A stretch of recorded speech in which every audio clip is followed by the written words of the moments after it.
Un cordial saludo a todos ustedes. Rusia es, sin duda, el país más grande del planeta, pero ¿sabían que una parte de su territorio, del tamaño de toda Australia, está silenciosamente escapando de sus manos sin que se dispare una sola bala? Mientras la guerra entre Rusia y Ucrania consume todos los recursos en el oeste, una gran crisis demográfica y geopolítica autodestructiva está ocurriendo en la lejana región del Lejano Oriente. Los principales acontecimientos en el video de hoy: la gran fuga. ¿Por qué esta franja de tierra ocupa el 40% del territorio de Rusia? Sentado sobre el mayor tesoro de recursos del planeta, esta región se está convirtiendo en una tierra desolada y despoblada. Cómo las brutales secuelas del conflicto entre Rusia y Ucrania, la movilización militar y el presupuesto de tiempos de guerra han drenado la fuerza laboral clave en el Lejano Oriente. La verdad detrás de la cancelación silenciosa del gran proyecto de aviación. La jugada de intercambiar territorio por aliados para compensar la escasez de mano de obra. Moscú ha aceptado acuerdos de alto riesgo con Pyongyang y Pekín.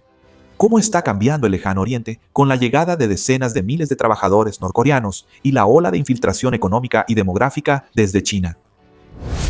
La posibilidad de una secesión interna y la idea de una entidad sino-siberiana siguen siendo una ilusión cuando la estructura étnica aquí ya ha cambiado por completo. A continuación se presenta el contenido y el análisis detallado. El Lejano Oriente se derrumba, el 25% de la población desapareció y China silenciosamente se apoderó de una región del tamaño de toda Australia. Estimados señores, en el mapa geopolítico global, la Federación Rusa se erige como una entidad geográfica única con un territorio que abarca 2 continentes, se extiende a través de 11 zonas horarias y cubre más de 17 millones de kilómetros cuadrados, una escala grandiosa que supera a Estados Unidos en un 70%. Sin embargo, justo en el corazón de este imperio geográfico, se está desarrollando una tragedia silenciosa pero feroz, una vasta extensión de tierra con un tamaño equivalente al de toda Australia. Poco a poco se está escapando de las manos de Moscú. Esto no es una derrota militar vergonzosa ante una revuelta o una campaña de invasión extranjera. Es una migración sin disparos, una ola silenciosa de personas que abandonan su tierra natal y se van para no volver, dejando enormes vacíos detrás de ellos. El epicentro de esta crisis demográfica es la región del Lejano Oriente ruso, o más específicamente, el Distrito Federal del Lejano Oriente, que representa hasta el 40% de la superficie total del país. Sin embargo, allí solo viven alrededor de 8 millones de personas, es decir, menos del 5% de la población total de Rusia. Esta región fronteriza está experimentando una disminución de la población a un ritmo alarmante, más rápido que en cualquier otro periodo de la historia moderna de Rusia, y la está convirtiendo en una de las zonas más despobladas del planeta, solo superada por las regiones polares remotas. Ante esta situación, el presidente Vladimir Putin tuvo que admitir abiertamente que esto representa una amenaza directa para la seguridad nacional. Esa evaluación estratégica es completamente acertada, porque el Lejano Oriente ruso no solo es un tesoro de recursos inagotables, sino también una puerta clave para el comercio y una barrera que detiene las olas migratorias y la influencia geopolítica proveniente del este. Sin embargo, una amarga paradoja es que cada vez que el Kremlin intenta actuar para cambiar la situación, sus políticas chocan con la dura realidad, y la región del Lejano Oriente ruso sigue hundiéndose lentamente en una trayectoria de decadencia, sin posibilidad de ser rescatada. Este vaciamiento demográfico está allanando el camino para el peor escenario posible para Moscú, el riesgo de una completa dominación por parte de China. Si esto sucede, marcará un retroceso histórico lleno de amargura, revirtiendo por completo los logros territoriales que el Imperio ruso obtuvo en 1860 a través de tratados históricos. China ha estado involucrándose silenciosamente en esta región durante muchos años, y la guerra en Ucrania ha sido el catalizador que acelera ese proceso de manera vertiginosa. Ahora, Moscú necesita a Pekín más que nunca, pero Moscú necesita a Pekín mucho más de lo que Pekín necesita a Moscú, y el precio de esta dependencia estratégica se está pagando con el propio territorio del Lejano Oriente ruso. Para 2025, se prevé que la inversión china en la región federal del Lejano Oriente alcance casi 1 billón de rublos, lo que equivale a unos 13.5 mil millones de dólares estadounidenses. El volumen de comercio entre la región de Jabárovsk y China aumentó en 5.5 millones de toneladas en 2024 y continuó creciendo en 36% solo en los primeros 6 meses de 2025. En esencia, China está absorbiendo toda la economía del lejano oriente, redirigiendo los flujos comerciales externos que antes pertenecían a la propia Federación Rusa hacia sí misma. Pero hay una carta aún más aterradora, y esa es la demografía. Se estima que actualmente hay alrededor de 500.000 de ciudadanos chinos viviendo y trabajando en el espacio que se extiende desde Vladivostok hasta las montañas de los Urales. Esta cifra sigue aumentando gracias a los acuerdos de exención, de visado y el acceso prioritario a las propias regiones de desarrollo avanzado de Rusia. Las zonas económicas especiales que Moscú creó originalmente para atraer inversiones y retener a su propia gente, ahora han cambiado de propósito. Ahora resultan mucho más efectivas para atraer la ola de trabajadores chinos que llegan en lugar de retener a los ciudadanos rusos nativos. La información de inteligencia estratégica de la Agencia de Inteligencia Exterior de Ucrania ha revelado una realidad sorprendente. En numerosas ciudades y asentamientos dispersos por toda la región del Lejano Oriente se están formando nuevos enclaves demográficos, donde la presencia de los rusos prácticamente ha desaparecido de la fuerza laboral. Es necesario reconocer esencialmente que los ciudadanos de origen ruso que viven aquí en realidad no son habitantes nativos, adaptados al frío extremo de la vasta Siberia. En realidad, ellos son descendientes de las oleadas migratorias que el gobierno soviético trasladó aquí con promesas de una vida próspera y privilegios económicos superiores. En cuanto a identidad y cultura, están mucho más conectados con la región de la Rusia europea al oeste que con esta franja fronteriza. Mientras tanto, el grupo de habitantes originarios de aquí tiene lazos históricos y étnicos profundos con Mongolia y China. Un factor que ya era complicado se vuelve aún más delicado con la llegada de una nueva ola de inmigración, creando tensiones subterráneas difíciles de reconciliar en la sociedad. Detrás de esta resistencia demográfica está el fantasma geopolítico llamado China. Pekín nunca ha olvidado una verdad histórica anterior al año 1860. La vasta región de Manchuria exterior solía ser una parte inseparable del territorio chino durante la dinastía Qing. Incluso en los mapas y documentos internos de los últimos años, el gobierno chino ha vuelto a colocar abiertamente los antiguos nombres chinos a las ciudades que actualmente están bajo soberanía rusa en la región. Por supuesto, esta medida no significa una invasión mecanizada a gran escala a través de la frontera para recuperar lo que se perdió hace más de un siglo. De hecho, Pekín no necesita en absoluto una guerra costosa cuando las políticas económicas equivocadas de Moscú ya están en juego. Combinado con la carga de la movilización militar y los cálculos en tiempos de guerra, esto ha llevado a la comunidad local al agotamiento, creando condiciones para una penetración paulatina y generalizada. Para salvar la grave crisis de escasez de mano de obra, el Kremlin hizo una jugada arriesgada y autodestructiva, reemplazando a los rusos por una fuerza laboral especial proveniente de Asia Oriental. Moscú se asoció con Pyongyang en un acuerdo pragmático de suministro de mano de obra. Las cifras oficiales registran que más de 15.000 trabajadores norcoreanos han ingresado al territorio ruso durante el año 2024 y principios de 2025 principalmente, con destino a la región del Lejano Oriente, debido a la ventaja de la proximidad geográfica y la gran demanda de mano de obra en esa zona. Sin embargo, fuentes independientes estiman que la cifra real se acercará a los 50.000 para finales de 2025 y los conglomerados económicos rusos en la región siguen solicitando la aprobación de 153.000 nuevos contratos de trabajo para norcoreanos. Esta demanda parece no mostrar señales de disminuir a pesar de la realidad. La dura realidad es que las condiciones laborales de los trabajadores norcoreanos se describen como una forma de esclavitud moderna, con turnos de trabajo de hasta 18 horas diarias y apenas 2 días de descanso en todo el año. La naturaleza de este sistema explotador deja en claro quién es el mayor beneficiario. A los trabajadores norcoreanos solo se les paga el salario mínimo según los marcos legales nominales. La enorme diferencia entre el dinero que pagan las empresas rusas y los ingresos reales de los trabajadores se envía directamente a Pyongyang, convirtiéndose en una de las fuentes de divisas más importantes para mantener el régimen del líder Kim Jong-un. Por eso, Corea del Norte tiene todos los incentivos estratégicos para mantener y promover este acuerdo bajo los términos actuales, sin ninguna razón para pedir cambios. Esta situación lleva a una consecuencia política muy irónica. Dos países que poseen armas nucleares, China y Corea del Norte, están al mismo tiempo echando raíces profundas en el territorio ruso. Por diferentes medios, uno con poder financiero y el otro con mano de obra barata, están haciendo realidad un resultado estratégico importante, estableciendo una presencia cada vez más profunda en una región donde la propia Moscú ha perdido la capacidad de proporcionar personal, financiamiento y administración con sus propios ciudadanos. Los analistas de inteligencia occidentales y ucranianos coinciden en que el Kremlin está utilizando el propio territorio ancestral para pagar la apuesta de la guerra en Ucrania, un esfuerzo desesperado para obtener una victoria militar y estabilidad política interna.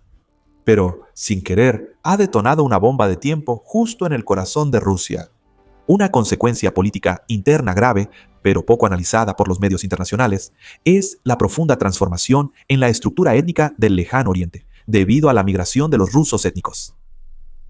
En algunas ciudades estratégicas, la población total de inmigrantes chinos y uzbecos ahora está equilibrada con la cantidad de residentes rusos que quedan. En ese contexto, los activistas sociales rusos han comenzado a discutir abiertamente la idea de establecer una entidad siberiana independiente.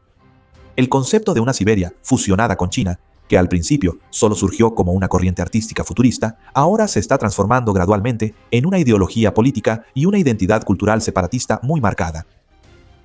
Aunque estos diálogos actualmente siguen siendo minoritarios y en su mayoría son dirigidos desde el extranjero debido a la ola de migración de intelectuales rusos tras el estallido de la guerra, no podemos subestimar su contexto macro. Durante un cuarto de siglo en el poder, el presidente Vladimir Putin ha eliminado todas las manifestaciones de identidad nacional local para imponer la doctrina de que Rusia está por encima de todo, e incluso no ha dudado en socavar la independencia de los países postsoviéticos para mantenerlos firmemente dentro de la órbita de la Federación. El hecho de que un movimiento separatista potencial esté surgiendo precisamente en la región donde Moscú tiene menos posibilidades de intervenir, debido a la enorme distancia geográfica y al desgaste de las instituciones, la infraestructura local muestra que el sistema político interno del Kremlin está al borde de la fractura. Con solo que el gobierno central muestre cualquier señal de debilidad, los mensajes de propaganda estatal perderán inmediatamente su eficacia y las comunidades indígenas se unirán de inmediato a las fuerzas separatistas. Esta tragedia ocurre en un espacio geográfico inmenso que posee los mayores tesoros de recursos del planeta. Desde los vastos bosques de madera, la cantidad interminable de productos del mar, hasta las minas de tierras raras, diamantes, oro y enormes yacimientos de petróleo y gas. Esta tierra se encuentra justo en la frontera con China, Japón, Corea del Norte y está separada de Alaska, Estados Unidos, solo por el corto estrecho de Bering. Sin embargo, Putin ha fracasado en retener a los rusos, dejando que ese vacío biológico sea llenado por la afluencia de chinos y norcoreanos. En el próximo siglo, a medida que el valor de estos recursos sin explotar aumente y las turbulencias geopolíticas entre las potencias mundiales se intensifiquen, la pregunta crucial ya no será a quién pertenece esta tierra en los papeles, sino quién estará realmente presente allí para operar la economía, poblar las ciudades, explotar los recursos y decidir qué intereses nacionales serán servidos. Según los datos estadísticos del censo de 1989, la región que hoy es el Distrito Federal del Lejano Oriente solía ser el hogar de aproximadamente 10.35 millones de habitantes. Para cuando el presidente Putin llegó al poder, esta cifra ya había disminuido a aproximadamente 8 millones. Y para el año 2025, los datos estiman que la población aquí será de solo 7.86 millones de personas, lo que significa que una cuarta parte de la población, alrededor del 25%, habrá desaparecido en solo 35 años. Aún más alarmante, desde que comenzó la era de poder de Putin, la población del Lejano Oriente ha disminuido otro 10%, y las proyecciones estadísticas sombrías indican que esta región perderá otro 8% de su población antes de llegar al año 2033. Esta velocidad de decadencia es 3 veces más severa que las proyecciones oficiales publicadas solo unos años antes, lo que demuestra que el ciclo de colapso se está acelerando de manera vertiginosa. El lejano oriente actual está aún más despoblada que a mediados de la década de 1970. Todos los logros laborales, el sudor, la sangre y los enormes recursos que el gobierno soviético invirtió durante décadas para construir y poblar esta región ahora han sido prácticamente borrados por completo en tan solo 30 años.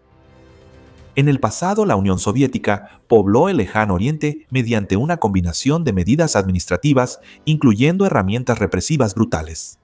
El sistema de trabajos forzados fue la base que permitió construir las primeras infraestructuras en la inhóspita región del lejano oriente, especialmente en el noreste.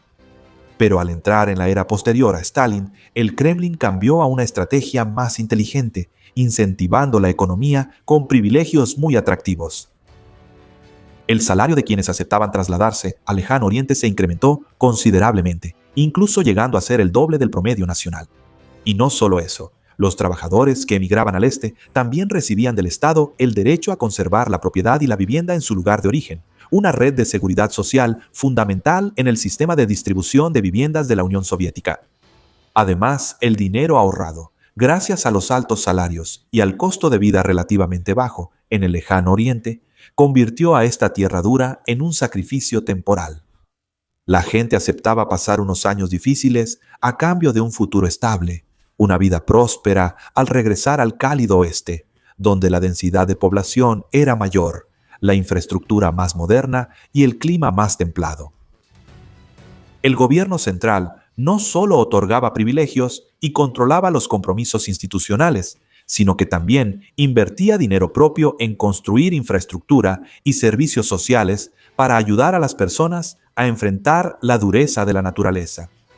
Gracias a eso, la migración neta hacia el lejano oriente se mantuvo positiva hasta los últimos años de la década de 1980. Y luego estalló un terremoto político. La Unión Soviética colapsó, lo que provocó el desmoronamiento de todo ese sistema de apoyo de la noche a la mañana. Los trabajadores que habían dedicado su juventud en el lejano oriente, de repente se dieron cuenta de que sus derechos de vivienda en su tierra natal se habían desvanecido, y todos sus ahorros de toda la vida fueron devorados por la inflación y el colapso del sistema financiero. En medio del pánico, la única opción racional que les quedaba era huir de inmediato y buscar cualquier manera de abandonar esa tierra muerta antes de que fuera demasiado tarde.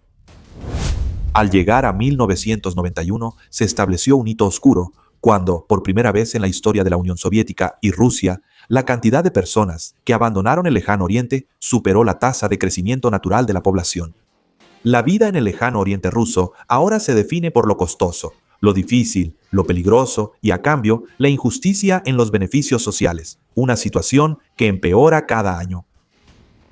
A mediados de la década de 1990, los salarios en el lejano oriente seguían teniendo un valor superior al promedio nacional, siendo aproximadamente un 71% más altos gracias a los coeficientes y subsidios que quedaban de la época soviética durante el periodo de transición del sistema. Pero para finales de la década de 2010, esa ventaja competitiva clave se redujo a apenas un 18%. Mientras que los salarios se veían asfixiados, el costo de vida en esta región era absurdamente alto en comparación con la parte occidental de Rusia.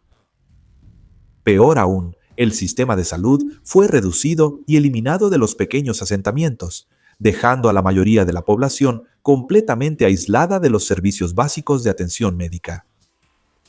Ante esta situación de despoblación, la respuesta mecánica del sistema de gestión fue cerrar en masa las escuelas. Pero esta decisión resultó ser un golpe mortal, empujando a más familias jóvenes a emigrar y creando un efecto de retroalimentación positiva aún mayor. Aquellos que aún dudaban, pero tenían suficientes recursos económicos para irse, al ver ese panorama tan desalentador, inmediatamente decidieron apostar su destino en otras tierras. Así que, al final, la mayoría de los que se quedan son personas mayores, personas pobres y aquellos que dependen completamente de la escasa ayuda del presupuesto nacional. Y así, la siguiente generación de jóvenes, al crecer, se enfrenta a una elección amarga similar a la de sus predecesores, empujando a esta tierra hacia un destino ya conocido, pero con un nivel de devastación y agotamiento aún mayor.